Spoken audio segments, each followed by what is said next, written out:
Tu as ton phare en main aujourd'hui. Mais de bons fils.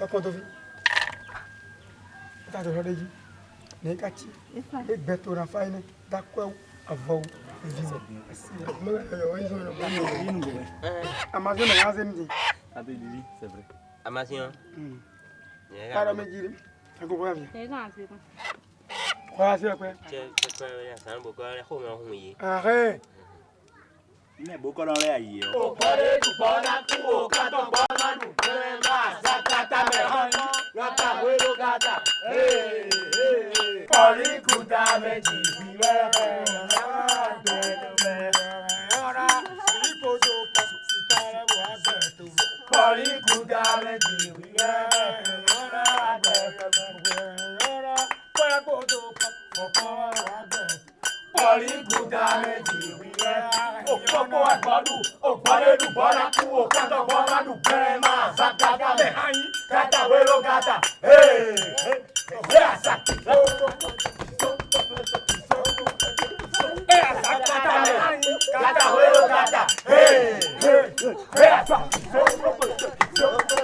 Consulte les esprits pour connaître l'origine de la maladie, naturelle ou maladie provoquée, et pour savoir ce qu'il faut faire pour le guérir.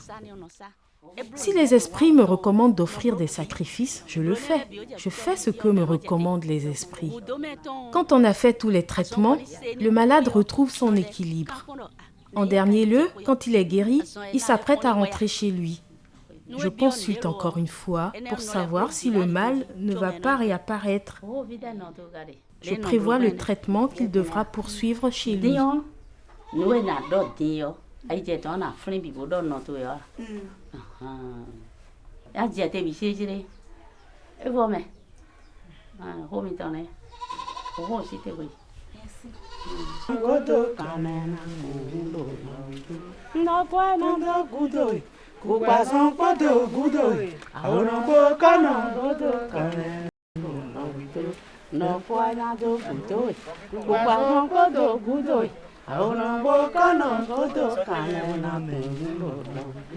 De temps à autre, il est recommandé dans la méthodologie utilisée par les guérisseurs d'évacuer la maladie.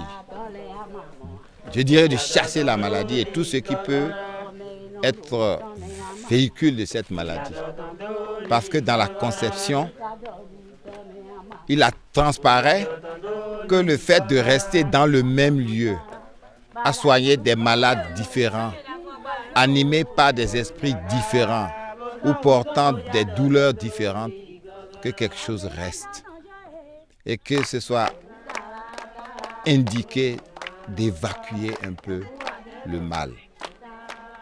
Avec tout ce que l'on a pu utiliser comme habits, comme literie et comme autre chose qui ont côtoyé les malades, on essaye de transposer tout ça après avoir fait des offrandes pour que ces choses quittent la maison, quittent le lieu de traitement, y compris les esprits.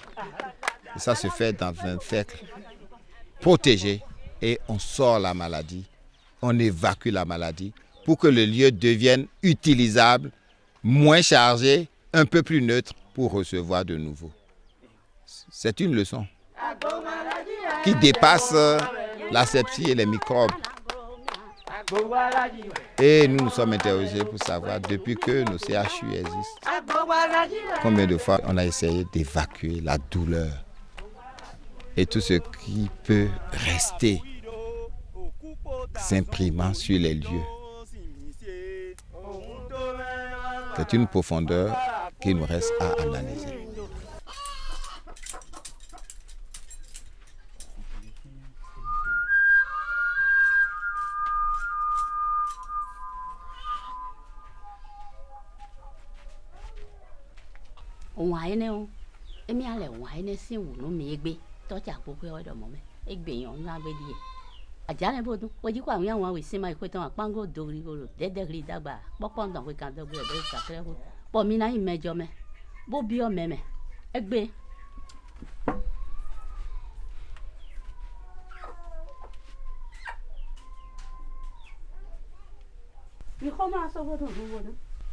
Ayant assisté au rituel de purification et de sortie des malades, nous avons constaté que c'était une grande cérémonie et où la praticienne faisait appel à tous ceux qui pouvaient l'aider, aux ancêtres, aux esprits des lieux, à tous les grands guérisseurs passés, à ceux vivants, pour qu'il n'y ait pas d'entrave à la fin du traitement.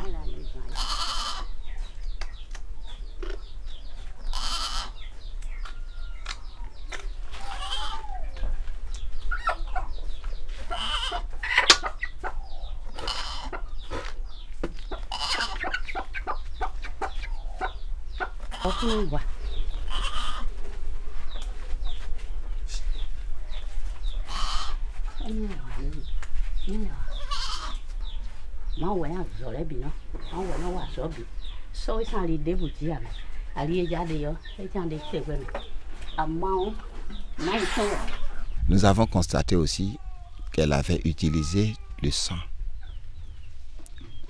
Et le sang pour les esprits qui habitent la malade et qui ont besoin pour qu'on se dédouane auprès d'eux de ce sang. D'autres qui ont besoin d'huile, d'autres qui ont besoin d'eau.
Et ce qui a été très fort, c'est le rasage.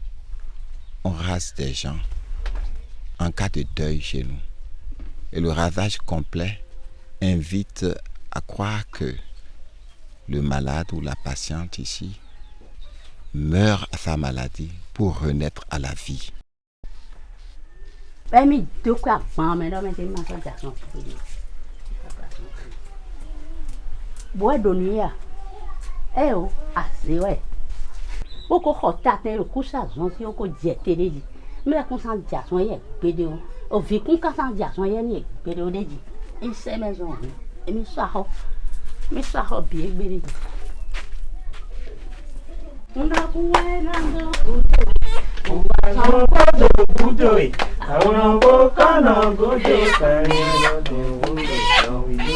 Deux poulets ont été offerts aux esprits ou aux hommes qui auraient été à l'origine d'une maladie provoquée afin de calmer leur colère ou pour qu'ils ne puissent ne se venger que sur les poulets qui ont été désignés comme les vrais acteurs de cette guérison. La guérisseuse ayant dit qu'elle n'avait rien fait, que c'était les poulets.